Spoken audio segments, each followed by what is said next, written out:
Quando a mente só pensa o pior, o que dá para fazer? Por que que isso acontece? Quais são as consequências disso tudo?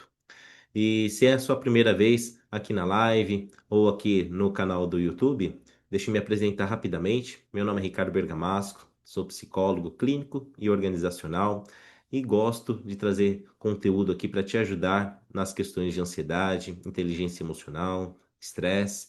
Então, fique à vontade para deixar suas perguntas, deixar suas dúvidas e eu vou responder conforme eu for conseguindo ver o conteúdo que vão deixar por aqui, tá? E se você estiver acompanhando aqui ao vivo, deixe a sua pergunta, a sua dúvida, tá certo? E aproveite e compartilhe com alguém que precisa aprender a lidar um pouquinho com seus pensamentos mais negativos, seus pensamentos mais catastróficos. Se isso tem impactado a vida dessa pessoa, compartilhe esse conteúdo que eu acredito que vai ajudar e muito. Porque além de falar um pouco sobre esse conteúdo, eu quero trazer também algumas dicas e orientações, tá certo? Que vai te ajudar tanto na sua vida pessoal como também na sua vida profissional. Porque os nossos pensamentos negativos acabam afetando todos os nossos aspectos, todos os aspectos da nossa vida. Vida pessoal, dentro do relacionamento, dentro das interações sociais, da vida social, dentro do trabalho. Então é importante a gente entender um pouco esse funcionamento. E falando um pouquinho sobre funcionamento, vamos entender, tentar responder a pergunta: por que que eu sou todo dia carregado com pensamentos negativos, catastróficos? Então eu ouço muito, Ricardo, nossa, eu acordo já pensando nas coisas que eu tenho que fazer e nunca são bons cenários. Nunca passa pela minha cabeça que as coisas vão dar certo. Sempre fico pensando no que pode dar errado, no que vai acontecer, que eu tenho que estar preparado. E aí envolve, né, muitas vezes o movimento de eu tenho que estar preparado para tudo, eu tenho que estar atento a qualquer coisa, a qualquer mudança, eu não posso falhar e a coisa vai evoluindo para um lugar onde a gente literalmente não tem controle, né? É importante pontuar que a gente não tem controle de muitas coisas, aquelas coisas que não dependem de nós, as coisas que estão no nosso ambiente não estão no nosso controle. E isso para muitas pessoas é algo totalmente ansiogênico. E por que que a gente pensa tanto em cenários negativos e catastróficos? É entender que isso faz parte da nossa mente, né? Por mais que você se preocupe tanto com isso e tem uma outra pessoa do seu lado, de repente aquele colega do trabalho que parece que o mundo tá pegando fogo, mas ele tá lidando tão bem, né? Não se preocupa, nunca vi esse cara reclamando, mas isso não significa que ele não tenha pensamentos negativos. Não quer dizer que ele não pense em cenários catastróficos. A única diferença aqui é que ele não dá tanta atenção como de repente você esteja dando atenção a eles. Por que que todo mundo pensa em cenários negativos e catastróficos? Porque lá atrás foi isso que fez parte da nossa seleção natural, né? Os nossos antepassados que não se preocupavam tanto quando um arbusto se mexia, eles não estão mais aqui. Então, você é esse felizardo, né? Que o seu antepassado, nossos antepassados que se preocupavam demais sobreviveram, e a gente está aqui com o mesmo funcionamento, com o mesmo cérebro. E só que hoje a gente não tem leão pulando de trás de um arbusto, a gente não tem predadores ali à nossa espreita no escuro, mas a gente ainda recebe muitos estímulos que a gente interpreta como perigos, né? Uma prova no final de semana, será que eu estudei, não estudei? Aquela reunião que eu vou ter que conduzir, será que vão perguntar alguma coisa? Será que vão interpretar, vão entender o que eu estou passando?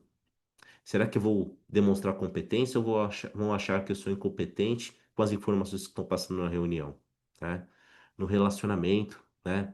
Será que se eu chegar naquela pessoa que estou interessado, eu vou ser rejeitado? Eu vou ter uma boa postura diante, de um desafio?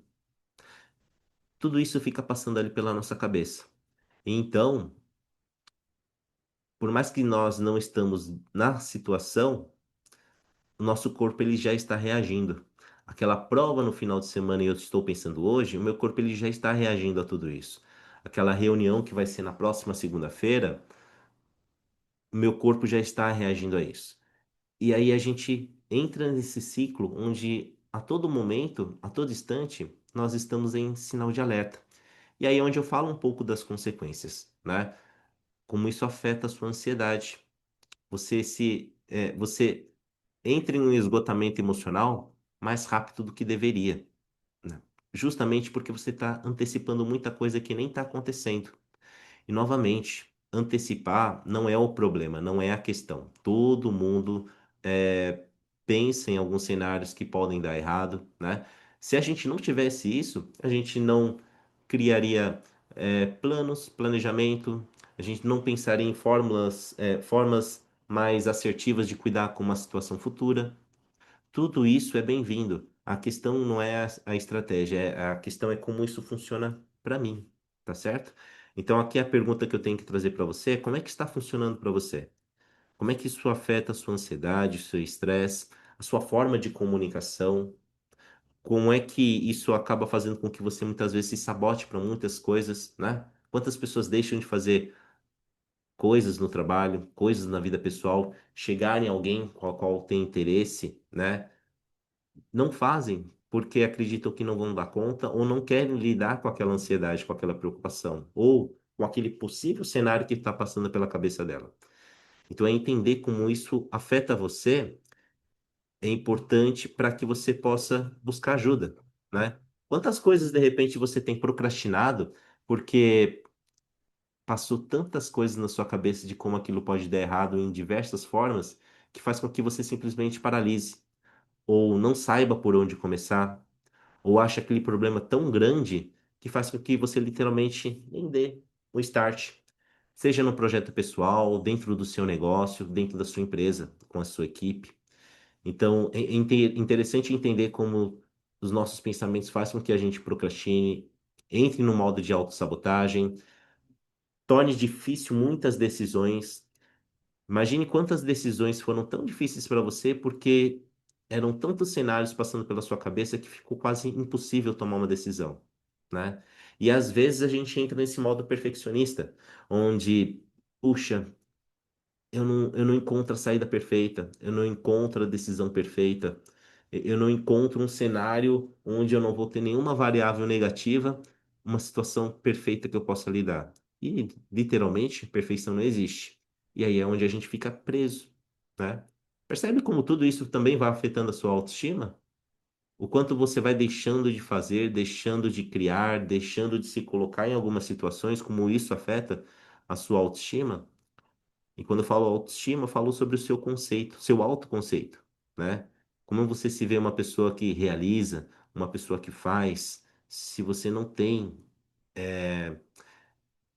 experiência nesse movimento de fazer, se você não tem na sua história de vida esse tipo de ação, fica difícil você validar de que você é capaz, de que você dá conta, de que você é suficiente. Então, percebe como a gente está falando de um tema que parece tão simples, né? Que é, puxa, só pensar o pior, mas quando a gente começa a escalonar, isso acaba afetando muitos aspectos da nossa vida. E aí vem a pergunta, né? Ricardo, como é que eu cuido de tudo isso, já que é tão impactante em vários aspectos? Eu acho que acaba sendo importante a gente começar entendendo esse padrão. Qual que é o seu padrão, né? Cada pessoa, todo mundo pensa de forma negativa, catastrófica em algum momento, mas cada pessoa ela vai ter uma certa particularidade na forma de pensar desse jeito. E aí é importante você entender a sua. Quais são os seus gatilhos? Quais são esses pensamentos negativos que passam para você em determinadas situações? Ou, de repente, algumas poucas situações você pode fazer esse exercício, né? Quando a gente fala da nossa vida, acaba sendo muito grande, mas pense aí, quais são os aspectos da sua vida que você mais sofre com isso? É no trabalho? Quando você está diante ali do seu líder, que pensamento negativo você tem diante de uma reunião? Quando você precisa falar com a sua equipe, quando você precisa se posicionar diante dos seus gestores, diante de uma coordenação, o que que é ali a percepção de uma figura de autoridade? O que que passa pela sua cabeça? Que pensamentos negativos vêm pela sua cabeça? O que que você sente? Eu entendo que de repente você sinta muita ansiedade, mas que outras emoções surgem ali também, né? Uma vergonha, é medo, é ficar triste por perceber, ou às vezes até se autoavaliar de que já não vai conseguir fazer e já fica triste. Então, as suas emoções, elas dizem muita coisa. Então, como é que você pode acessar essas emoções e se perguntar o que elas estão querendo me dizer?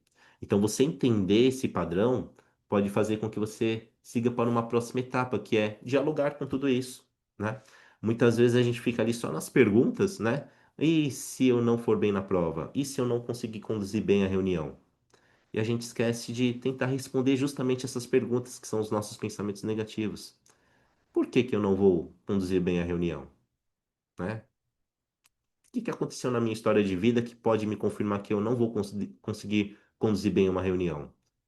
O que que eu tenho como prova de que, sim, eu vou conduzir bem uma reunião, eu, eu tenho conhecimento técnico, eu conheço bem o meu trabalho, eu já apresentei outras reuniões e recebi bons elogios. Por que que eu acho que eu não vou conduzir bem uma reunião? E aí você começa a conversar com tudo isso. E não que você precise se convencer, mas isso vai fazendo com que você consiga, aos poucos, ir gerenciando melhor o seu emocional. As suas emoções, elas vão sendo amenizadas, até pelo movimento de você tentar dialogar com os seus pensamentos, né? Olhar para uma situação, e não mergulhar direto nos seus pensamentos, mas você tentar avaliar de uma maneira assertiva. Por que que eu não vou ir bem na prova? Né? Eu estudei o suficiente, estudei várias horas, né? E se eu não for bem na prova, no que isso vai implicar, né? Eu tenho uma prova de recuperação, tá tudo bem, né? Se eu não conseguir, e se eu chegar na minha equipe, você de repente sendo um líder ou gestor, e eles não gostarem da informação que eu vou passar, né? Como é que eu posso lidar com isso? Por que que eles não vão gostar? Se isso acontecer, como é que eu posso lidar com essa situação? E aí você vai dialogando com tudo isso, e isso vai fazendo com que você aprenda também com o que você está sentindo e pensando. Então você percebe que você sai de um modo mais passivo e começa a ser mais ativo. Você começa a entrar dentro de um movimento onde você começa a ter mais controle. E se você sente que tem mais controle, você tem mais, você consegue gerenciar melhor a ansiedade, principalmente. Então a gente precisa fazer esse movimento e entender que tudo que passa na nossa cabeça também não necessariamente vai acontecer. Mas, Ricardo, isso é óbvio. É óbvio porque você está aqui ouvindo isso. Mas na hora da situação, você esquece. Nós esquecemos. E aí, por isso que é importante esse exercício de se afastar um pouco, olhar para trás e se perguntar: peraí, o que está acontecendo aqui? E aí é importante a gente lembrar que tudo que a gente está pensando são só pensamentos, não são fatos. E aí a gente vai exercitando, dando um pouquinho mais de refresco aí para os nossos pensamentos. E só para fechar, um outro ponto, é importante a gente não fugir do que a gente está sentindo, né? É como eu disse aqui na live, as nossas emoções, elas nos dão pistas de algumas coisas, né? O que é que está nos incomodando, o que que precisa ser pontuado, que ação eu preciso tomar. Então eu preciso entender as minhas emoções para saber o melhor caminho sobre qual comportamento, qual ação eu preciso tomar, certo? E é claro que quando tudo isso é difícil de fazer sozinho, né? Onde acaba sendo importante muitas vezes buscar uma ajuda profissional, né? Fazer um processo de terapia, ser dentro da empresa, buscar trazer esse conhecimento dentro das empresas, né? Contratar uma palestra, uma roda de conversa, criar um treinamento, um workshop, porque tudo isso que eu estou dizendo também entra muito aqui no desgaste profissional, né? Dentro ali dos riscos psicossociais, como está se falando muito hoje em dia, né? Então acaba sendo um cuidado ali, tanto para o profissional como para a empresa também. E se esse profissional ele está rendendo bem, a empresa tem uma rentabilidade também melhor, né? Se a gente cria um ambiente saudável dentro das equipes, dentro das lideranças, dentro das empresas, a empresa também tende a ser mais produtivo. Funcionário saudável emocionalmente produz mais. Funcionário saudável que se cuida também não está só fazendo com que se desenvolva profissionalmente, mas também afete muitos outros aspectos da vida também.